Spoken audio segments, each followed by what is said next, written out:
Okay, not gonna lie, it is pretty fun making videos like this. But yeah, with character creation, what you want to really focus on is realism. Realism, as long as actually no. Forget everything else. You want realism. You want the characters to feel like someone you actually know, someone you're actually learning about, not like a character in a story. How do you do this? Or at least how did I do this? Uh, you want to start with trauma. Yeah. Trauma is a great way to, because like what you want is emotion. You want to convey emotions to the reader. And the best way to convey emotions is to convey negative emotions. That's a subjective take. But if I'm thinking about it until it ends, like trauma related stuff, first thing that comes to my mind, you have Eren having a mental breakdown in Guardian Song. He's 9 years old, and this was one of the times when the reader was reminded of this. This is a 9-year-old child who went to fight in this tournament with a bunch of older kids that his sister was supposed to go to.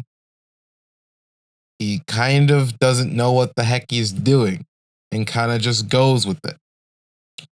And after being thrown into that, and then immediately thrown into uh after the like post plot twist.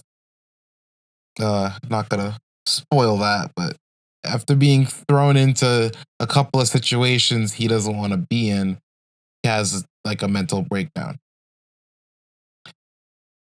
And he just starts like shaking and crying. And that's when Carlin and Kira try to cheer him up. And that's also something I'll cover later in this video. Stay tuned. Carla and Akira are very important to Eren's character. I mean, for obvious reasons, but it goes deeper than you think it does. You have Carla's fear after burnt bridges, her fear of Yui. That's also kind of in spoiler territory, but I'm gonna explain it anyways. So just skip to this timestamp if you do not want to be spoiled. After Yui kind of overhears the conversation between Ari and Jenn, Yui then tries to kill Jenn, to which Carla, the whole time, she's invisible and she's watching this whole thing play out. And right in front of her eyes, she witnesses attempted murder. Yui tries to kill her. And then Carla eventually does get them to safety by using her teleportation ability to get them away from her. Yui thinks they're both dead. Carla is the only one that knows the truth right now. Carla knows the truth about Yui's hostility and how she doesn't care for them as much as she says she does. And she also knows that Ari and Jen are alive. And now, with the uncertainty of Yui, because this entire time, as I said in the last video, Yui portraying herself as a god, that kind of like has set in. That is set into everyone's minds. Everything's going as Yui planned. But it's working more than Yui realizes because Carla now has no clue what Yui is capable of. Carla just knows that Yui is capable of a lot of things. Knows that Yui can kill her if she wanted to, but she doesn't know to what extent. She's questioning herself. She's thinking, oh my God. Did she know I was there the whole time? Like, is she just letting me live for now? What's happening? And this like sort of uncertainty creates like anxiety, sort of PTSD. Yeah, no, well, not sort of. It creates PTSD. She watched like her quote mother figure slash goddess like try to murder someone. So now she's overcome with fear and anxiety. And what's the most relatable thing in 2023? Anxiety. So all these like thoughts of like what if, can she, can this, can that, all the uncertainty. And it's showing. It's very visible. Eren even notices that Carla's like zoning out. Carla's just lost in her head, enveloped by this anxiety. That is things that people have experienced in real life. Like like you listening to this right now. I know you can think of at least one time where you completely zoned because you were just in your head thinking about all the shit that could happen. Moving on, who else? We have X. Uh X, yeah. I reckon if we're talking about trauma and like mental illness, then yeah, we're talking about X. Because X is depicted as the like stereotypical crazy girl antagonist. She's like very much not right in the head, like showing symptoms of various mental illnesses. She's kind of doing her own thing in her own world. And yes, this does lead her to kill people. But then you get kind of like a buffer. You get like the introduction of X. Oh my god, she's terrifying, she's crazy. And then you kind of get like a little like buffer in between that and the backstory. It's like you kind of like you don't forget she exists, but like it's not what's in the front of your mind at the moment. And then you get the chapter absolute recollection, where it goes in the depth of how this downward spiral started, how she came this way. And the entire time, she doesn't want like revenge. Yeah, she's killing people, but she doesn't do it to kill them. She does it because she wants to know. Because when she was like a small ass child, when she was like 6 or 7, she cut into the TV and figured out that what's inside the TV makes it work. Like some dumb like epiphany that's like common knowledge, but like she's a small child. She doesn't know. And then that leads to her trying to cut open her parents with her laser ability to see why they act the way they act, why they argue. And then this happens repeatedly. She cuts into some mean girls at her school to see why they act the way they act and just is stumped because, uh, spoiler alert, if you cut into a human being, it does not tell you the way they think. But she just hasn't been taught any other way. She's kind of like crazy, I guess. Because isn't like the definition of insanity doing the same thing repeatedly and expecting different results? Yeah. So she's like, by definition, insane. But the entire time, she's not killing people to kill people or because she's angry or because of any reason. She just genuinely wants to know, why do you act like this? Why are you so terrible? That. Actually, no, the exact quote is, what makes you so terrible? What makes you so selfish? What makes you this, that? It's like a sort of iconic line with it's like things that you can think of and it makes you immediately think until it ends. Why are you so terrible? But yeah, the I'm sure like people listening to this, like I'm hoping I reach a wide audience. So like I'm sure some of you have experienced unfairness in your life. And you may not to this day understand why that happened. And just I guess you don't want to associate it with mental illness, but the just desire to know, like, why did that happen? Why did that have to happen? Like, why did you do that? Like that's something that anyone can just get in X's shoes and just step behind. Anyone can understand that think, even though that doesn't excuse like she's still an antagonist, she still murders people, but you can at least understand why. That's I feel like that's what makes a good villain. So for villains in general, if you're making a villain, don't make them evil because they are evil.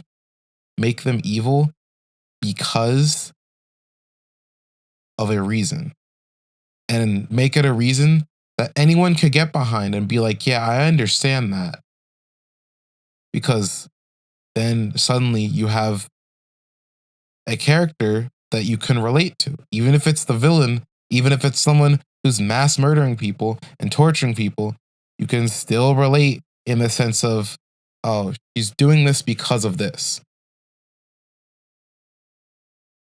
And then also speaking of iconic till it ends stuff, Christian. Now I say that because of Christian's like signature like phrase, "You in this place can all go straight to hell," and then he vaporizes everything around him. But Christian's relationship with his dad, this this kind of hit hard. This is like something that if I'm ever like talking to someone about Till It Ends and they want to read it, I want to mention like yeah, it has some like dark themes because yeah, Christian's dad is abused, but the entire time he's not thinking of it like the same way he thinks of everything else. All his anger towards his dad was directed towards everyone else around him. You know, it was everyone else that was being unfair. Everyone else who should love me. Everyone else should like me because, as stated, people have told him he has a really strong quirk because he has objectively he has one of the strongest quirks. And as I said in the Gods video, watch that after this if you haven't already. Christian becomes basically a god. He becomes the force of nature almost. But yeah, all of this anger is directed anywhere but his dad because he is just in denial of the fact, well, not in denial, but it's sort of, he wants his dad to love him. So he thinks that if he can just do things, then he can make his dad love him. And it's like sad to even talk about, but like that, the one scene where he finally realizes that he hates his dad, like and it was like it was kind of like pushed into your face, right? He's enveloped by his quirk and sort of having flashing images in his head. He's seeing different images of people he hates, and then they all come together to form an image of his dad. And then he tries to say, I love you, but he physically can't. He physically can't. But loud and clear, he's able to say hate. That's when it snaps in his brain. He's like, I hate him. I don't love him. I hate him. He's done so much to me. I hate him. And that was when he really transformed into like the force of nature, just attacking whatever he hated, blah blah blah. Read the book. And as for like this isn't the trauma related thing, but with Yui, I have to bring up Yui. Yui because Yui's like the most complicated character, the most convoluted character in the story. But shut up, Discord. But Yui's desire, I feel like, is also something that anyone can get behind. Yui wants to be a god. Yui wants that power, that freedom, that ability to create whatever she wanted, the ability to mold everything into what she wanted it to be. Because like people like that. People like to have control. Like even if you're not like an assertive person, like even subconsciously, I'm sure you would rather be in control of a situation than not in control of a situation. So like that's another thing. Like even if you don't want to be a god, even if it's not to that extreme, because Yui is definitely at an extreme here, you can still somewhat be like, oh yeah, I can get behind that. Like I can get behind not wanting to be a human. And like if God spoiler alert, skip ahead to this timestamp if you don't want to hear it right now. You want to read the book first. Uh if God appeared in front of me, then yeah, I'd be like, hey, you're gonna give me stuff. I'm not gonna question this, but you're gonna give me stuff because you brought me here. And that's what Yui does. Yui doesn't question like what? I'm standing in front of what? Huh? Like, no, Yui's like, no, I'm not questioning this. I'm gonna ask for shit. Because I feel like there would be two reactions. There'd be one of two reactions if someone all of a sudden was met face to face with God. It'd be holy shit, what is happening? Or can you give me stuff? Like they brought me here for a reason. Like you wanna give me a few things? Because that would be my reaction too. There's a reason why a little bit of self-protecting in my book. Uh I would do that. But yeah, moving on again. As I said earlier, we'd touch on Akira and Carla. With Akira, it's really just in your face. The symbolism is you cannot miss Akira's symbolism. Akira is meant to be the angel, the guardian angel for Eren. Akira does everything for Eren. As to where Carla, really similar to Akira in terms of like the relationship and dynamic. But Carla doesn't do things for Eren. Carla knows how to protect Eren without doing everything for him. This lets Eren grow to fight for himself. And he does. Towards the end of the story, not spoiling it, he does learn how to help, how to pull his weight. Because it's not him pulling his weight. He still has Akira. Akira's still always there for him. He still has a safety net to fall back on. But he can now pull his own weight without having Akira pull his weight, which comes for a more healthy relationship. Because, yes, Eren is 9, but that doesn't change the fact that his relationship with Akira was extremely not healthy. Because had Akira, when she died, this is in the first 4 chapters, so I'm not counting as a spoiler. When Akira like died, if she didn't come back as a ghost, Eren would be completely screwed. He would not know where to go, who to talk to, who to go to about situation. He wouldn't know what to do. But Carla doesn't hold Eren above her. Carla holds Eren's hand and teaches him how to do things so he can actually learn and grasp things. This is very important to Eren's character development because in the beginning of the story, he is a 9-year-old child who doesn't know what the heck is doing or what is going on or what he's getting himself into.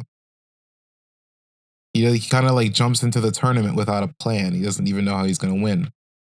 And then at the end of the story, he's definitely more than that. He's grown.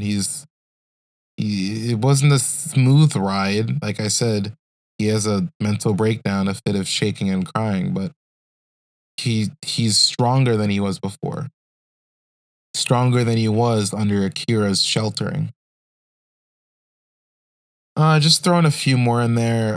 We have Ari and Jenn, 2 characters, sisters. They're pretty cool.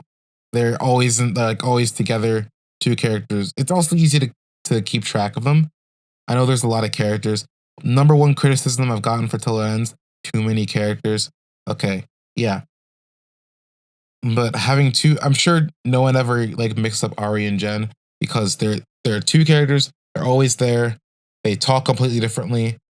They act completely differently, but they're sisters, so like each other comes before anything else.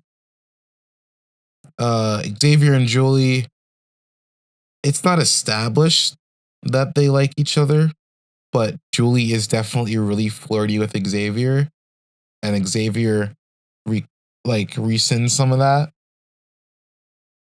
But it's not like Christian and Sophia where like they kiss like in front of everyone.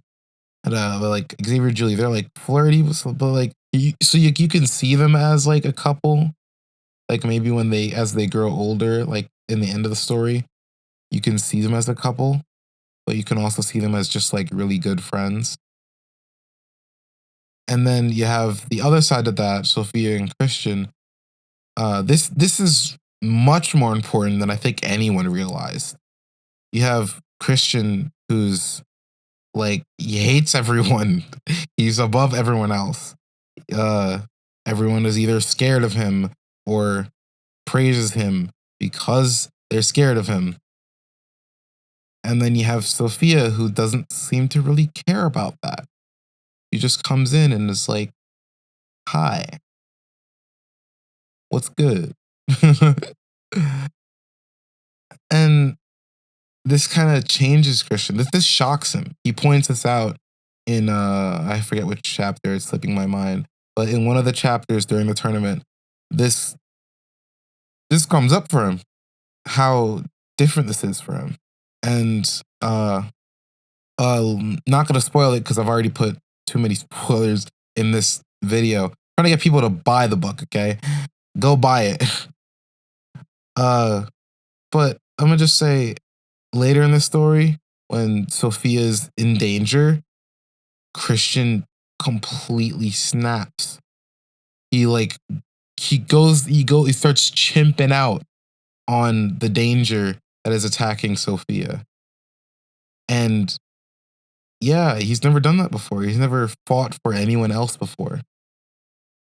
He fights for himself and only himself until he met Sophia. So that little scene right there, that epic scene, epic amazing swag scene, that was the show of Christian's character development. And that also helped his Stockholm syndrome because now he's with Sophia, who actually cares about him and yeah, loves him because she does kiss him at the end of the book. Uh, it kind of helps him separate what he thinks is going on between him and his dad. That he thinks he can like get love through like doing things for him and listening to him. He kind of learns a little bit more about how that works. And I think him meeting Sophia was crucial in his development and eventually him overcoming his Stockholm syndrome. But yeah, that's about it for uh character creation till it ends. Thank you to this person for commenting on a suggestion. If you want to like comment more suggestions, or if anyone wants to ask any questions that I can really like help out with through explaining things in my book, just comment it. I'll see all the comments because I don't get much.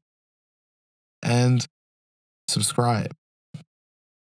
Check out more Till It Ends related stuff on tillitends.com. See ya.